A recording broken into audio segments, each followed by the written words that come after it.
लोग निकालेंगे लूका का पुस्तक अध्याय 6। लूका अध्याय 6 वचन 38। दिया करो तो तुम्हें भी दिया जाएगा, लोग पूरा नाप दबा दबा कर और हिला हिला कर और उभरता हुआ तुम्हारी गोद में डालेंगे, क्योंकि जिस नाप से तुम नापते हो उसी नाप से तुम्हारे लिए भी नापा जाएगा। आमीन। दूसरा कुरिन्थियों का पुस्तक 8वां अध्याय 9वें वचन में बाइबल कहती है कि क्या तुम हमारे प्रभु यीशु मसीह के अनुग्रह को नहीं जानते कि वो धनी होकर भी तुम्हारे लिए गरीब बन गया, ताकि यीशु मसीह के गरीब होने के द्वारा तुम धनी बन जाओ। यीशु मसीह के गरीब होने के द्वारा तुम धनी बन जाओ। फिर बाइबल कहती है कि परमेश्वर तुम्हें हर प्रकार का अनुग्रह बहुतायत से दे सकता है, ताकि जो कुछ तुमको एक अच्छा जीवन जीने के लिए चाहिए तुम्हारे पास भरपूरी से रहे। बाइबल ऐसा कहती है कि परमेश्वर हर प्रकार का अनुग्रह तुमको दे सकता है, कि तुम्हारे पास हर अच्छा चीज जो तुमको चाहिए एक अच्छा जिंदगी जीने के लिए, एक ऊंचा जिंदगी जीने के लिए, वो तुम्हारे पास रहे। लेकिन उसके पहले उसने कहा कि दो तो तुम्हें दिया जाएगा। जो खुश होकर देता है, बाइबल कहती है परमेश्वर उसके भेंट को ग्रहण करता है, उसके दशमांश को ग्रहण करता है, उसके बीजों को ग्रहण करता है। लेकिन जो कुड़कुड़ाते हुए बोता है, जो कुड़कुड़ाते हुए दे रहा है, जो दूसरों को देख करके दे रहा है, परमेश्वर कहता है कि उसका देना व्यर्थ हो जाएगा। इसलिए कुड़कुड़ाते हुए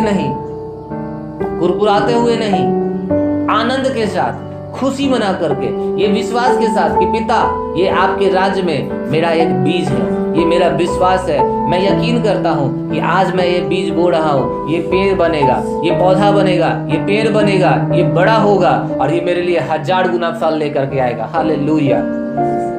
तो हम सब जब भेंट देते हैं तो हमें ध्यान रखना है कि हम किसी व्यक्ति को नहीं दे रहे हैं, हम सर्वशक्तिमान परमेश्वर को दे रहे हैं, जिसने अपना जान हमारे लिए दिया।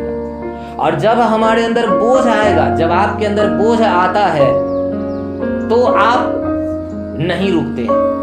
जब एक आदमी के अंदर बोझ आता है परमेश्वर का काम करने के लिए, तो वो आदमी ये नहीं सोचता कि मेरे पास कितना बचेगा, वो ये सोचता है कि हम कितना अधिक परमेश्वर के लिए कर सकते हैं, हम कितना अधिक परमेश्वर के काम में दे सकते हैं, हम खुद कितना कर सकते हैं कि परमेश्वर मेरा नाम ले और परमेश्वर मुझे याद करे अगली बार जब आशीष देना हो तब। हालेलुया। आज कई बार चर्च में देखने के लिए मिलता है कि हम भेंट तो देते हैं, लेकिन हम वो भेंट नहीं देते, बोझ के साथ नहीं देते, विश्वास के साथ नहीं देते, बस केवल दे देते हैं एक नियम बना करके कि चलो भाई अब दान देने का समय आ गया, अब दे दो। लेकिन एक बोझ हमारे अंदर नहीं है। और जब तक भेंट देने का बोझ नहीं होगा, जब तक प्रार्थना करने का बोझ नहीं होगा, जब तक आत्माओं को बचाने का बोझ नहीं होगा, भेंट भी देना व्यर्थ हो जाता है, दशमांश भी देना व्यर्थ हो जाता है। इसलिए बोझ रखना है। उस विधवा औरत के अंदर एक बोझ था। बाइबल कहती है कि एक विधवा औरत जिसके पास थोड़ा ही पैसा था, केवल 2 दमड़िया थी, केवल 2 सिक्का था, और उसने अपना पूरा दे दिया। क्यों? क्योंकि उसके अंदर बोझ था, परमेश्वर के राज्य को बढ़ाने का बोझ, परमेश्वर के चर्च का बोझ, परमेश्वर के कामों को करने का बोझ, जो लोग चर्च में सेवा करते हैं उनकी मदद करने का बोझ उस विधवा के अंदर था। लेकिन वहीं पर दूसरे लोग जो बहुत अमीर थे, जिनके पास बहुत ज्यादा पैसा था, यीशु ने कहा कि उनके पास ज्यादा धन था, लेकिन उसमें से वो थोड़ा ही दिए, इसलिए उनकी भेंटों को परमेश्वर ने ध्यान नहीं दिया।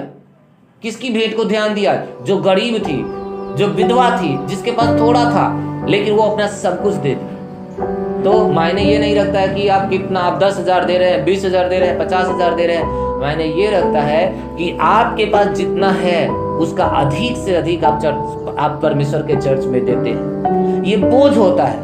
और तब परमेश्वर एक दिल देखता है कि आपने अपना सब कुछ परमेश्वर के काम के लिए दे दिया, आप अपना टाइम परमेश्वर के लिए दे रहे हैं, आप अपना धन परमेश्वर के लिए दे रहे हैं, आप अपना जिंदगी परमेश्वर के लिए दे रहे हैं। तो परमेश्वर कहता है कि पहले तुम परमेश्वर के राज को खोज रहे हो, इसलिए हर चीज जो तुमको चाहिए वो तुम्हारे पीछे पड़ के तुमको मिलेगा। वो तुमको खोजते हुए आएगा। तुमको नौकरी चाहिए, नौकरी तुमको खोजना शुरू कर देगा। तुमको बिजनेस चाहिए, बिजनेस तुमको खोजना शुरू कर देगा। तुमको आशीष चाहिए, तुमको आशीष खोजने का जरूरत नहीं पड़ेगा, आशीष अब तुम्हारे पीछे चलेगा। अब्राहम बाइबल में एक व्यक्ति था,